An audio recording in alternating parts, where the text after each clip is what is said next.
अमेरिकी नेवी के ब्लॉकेड अब भी हॉर्मुज में जारी है। स्थिति यह है कि अमेरिका ने ईरान के एक जहाज को रोकने के लिए मिसाइल तक चला दी। अमेरिका का यह कहना है कि जहाज ईरान की ओर जा रहा था। पहले इस जहाज को चेतावनी दी गई कि वो ईरान की ओर ना जाए। लगभग 20 बार चेतावनी दी गई और जब जहाज नहीं रुका तो हेलफायर मिसाइल से हमला कर दिया गया। नमस्कार, मैं हूं आकांक्षा और आप देख रहे हैं न्यूज 18 का डिजिटल प्लेटफॉर्म। अमेरिकी राष्ट्रपति डोनाल्ड ट्रंप भले ही दावा कर रहे हैं कि हॉर्मुज से उनकी सेना जल्द ही निकल जाएगी, लेकिन जमीन और समुद्र पर हालात कुछ और ही कहानी बयां कर रहे हैं। ताजा घटनाक्रम में अमेरिकी सेना ने ईरान की ओर बढ़ रहे एक व्यापारी जहाज को हेलफायर मिसाइल से निशाना बनाकर रोक दिया। इससे साफ संकेत मिला है कि हॉर्मुज में तनाव अभी भी खत्म नहीं हुआ है। सेंटकॉम के मुताबिक गांबिया के झंडे वाला MV लायन स्टार नाम का जहाज ओमान की खाड़ी से ईरानी पोर्ट की ओर बढ़ रहा था। अमेरिकी सेना ने दावा किया है कि जहाज को 20 से ज्यादा बार चेतावनी दी गई कि वो अमेरिकी नौसैनिक नाकेबंदी का उल्लंघन कर रहा है। जब जहाज नहीं रुका तो अमेरिकी विमान ने उसके इंजन रूम पर AGM-114 हेलफायर मिसाइल दाग दी, जिससे जहाज आगे बढ़ने में असमर्थ हो गया। सेंटकॉम की कार्रवाई बता रही है कि समुद्र में अमेरिकी सैन्य नीति अभी भी बेहद आक्रामक बनी हुई है। यानी व्हाइट हाउस में डील पर चर्चा चल रही है, लेकिन मैदान में अमेरिकी सेना अब भी उसी सख्ती से नाकेबंदी लागू कर रही है। अब आपको ये बताते हैं कि आखिर हेलफायर मिसाइल इतनी खास है क्यों। जिस हथियार से जहाज को रोका गया वो साधारण मिसाइल नहीं है। AGM-114 हेलफायर अमेरिकी सेना की सबसे सटीक मिसाइल्स में गिनी जाती है। इसे आमतौर पर MQ-9 reaper drone, Apache helicopter और अन्य विमानों से दागा जाता है। इस मिसाइल का वजन लगभग 50 किलोग्राम होता है। ये 7 से 11 किलोमीटर की रेंज तक बेहद सटीक निशाना लगाती है। टैंक, बख्तरबंद वाहन और हाई वैल्यू टारगेट को नष्ट करने में इसका इस्तेमाल किया जाता है। यही मिसाइल साल 2022 में काबुल में अलकायदा प्रमुख अयमान अल जवाहिरी को मारने के लिए भी इस्तेमाल की गई थी। इस मिसाइल के वॉरहेड कई तरह के होते हैं। हाई एक्सप्लोसिव एंटी टैंक, जिसे हीट कहा जाता है, जो बख्तरबंद टारगेट्स के लिए अच्छा रहता है। ब्लास्ट फ्रेगमेंटेशन, जो सॉफ्ट टारगेट्स को खत्म करता है। खास RNX, जिसे निंजा मिसाइल या फिर फ्लाइंग जिंसू वेरिएंट कहा जाता है। इसमें विस्फोटक नहीं होता, बल्कि इंपैक्ट से पहले 6 तेज ब्लेड्स निकलते हैं जो टारगेट को काट कर मारते हैं। यह आसपास के लोगों को नुकसान बहुत कम करता है। हॉर्मुज में अभी भी संकट क्यों बना हुआ है, अब आपको ये समझाते हैं। देखिए, हॉर्मुज दुनिया का सबसे अहम ऊर्जा मार्गों में से एक है।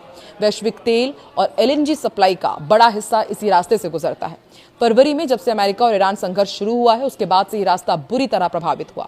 अमेरिका ने ईरानी पोर्ट की नाकेबंदी शुरू कर दी है, जबकि ईरान ने दावा किया है कि हॉर्मुज से गुजरने वाले जहाजों पर उसकी निगरानी है और नियंत्रण रहेगा। इसी खींचतान के कारण सैकड़ों जहाज अभी भी फंसे हुए हैं और पूरी दुनिया में हाहाकार मचा हुआ है। वहीं ईरान के इस्लामिक रेवोल्यूशनरी गार्ड कॉर्प्स ने रविवार को एक बयान में कहा है कि उसने अमेरिका के MQ-1 ड्रोन को मार गिराया है। ये जानकारी इस्लामिक रिपब्लिक न्यूज एजेंसी ने दी है। रिपोर्ट के अनुसार ये ड्रोन कथित तौर पर ईरान के क्षेत्रीय जल क्षेत्र में दाखिल हुआ था। IRGC ने कहा कि ड्रोन का तुरंत पता लगा लिया गया और उसे वायु रक्षा मिसाइलों से गिरा दिया गया। साथ ही जहाजों को चेतावनी दी गई है कि कोई भी जहाज बिना उनकी इजाजत के नहीं जा सकता। इससे पहले मंगलवार को IRGC ने कहा था कि अगर अमेरिका सीज फायर का उल्लंघन करता है तो उसके पास जवाबी कार्रवाई करने का वैध और सुनिश्चित अधिकार सुरक्षित है। ये ड्रोन गिरने की खबर ऐसे समय में आई है जब अमेरिका ने कहा है कि उसने ईरान की तरफ जा रहे एक जहाज पर हेलफायर मिसाइल से अटैक किया। IRGC ने दावा किया था कि उसकी वायु रक्षा इकाइयों ने अमेरिका के MQ-9 ड्रोन को भी मार गिराया है। स्थानीय मीडिया रिपोर्ट्स के मुताबिक IRGC ने यह भी कहा है कि उसने एक लड़ाकू विमान पर फायरिंग की जो कथित तौर पर ईरानी हवाई क्षेत्र में घुस आया था। घटनाक्रम ऐसे समय में आया है जब अमेरिका ने कहा है कि ईरान पर नए आत्मरक्षा संबंधी हमले किए गए हैं। सेंटकॉम के अनुसार सोमवार को अमेरिकी सेना ने दक्षिणी ईरान में मिसाइल लॉन्च साइट और बारूदी सुरंग बिछाने की कोशिश कर रही नौकाओं को निशाना बनाया था। सेंटकॉम के प्रवक्ता टिम हॉकिंस ने एक बयान में कहा कि अमेरिकी बलों ने दक्षिणी ईरान में आत्मरक्षा के तहत कार्रवाई की है ताकि ईरानी बलों से पैदा होने वाले खतरों से अपने सैनिकों की रक्षा की जा सके। निशानों में मिसाइल लॉन्च साइट और वो ईरानी नौकाएं शामिल थी जो समुद्र में बारूदी सुरंगें बिछाने की कोशिश कर रही थी। अमेरिकी सेंट्रल कमांड युद्ध विराम के दौरान संयम बरतते हुए अपने सैनिकों की सुरक्षा जारी रखे हुए है।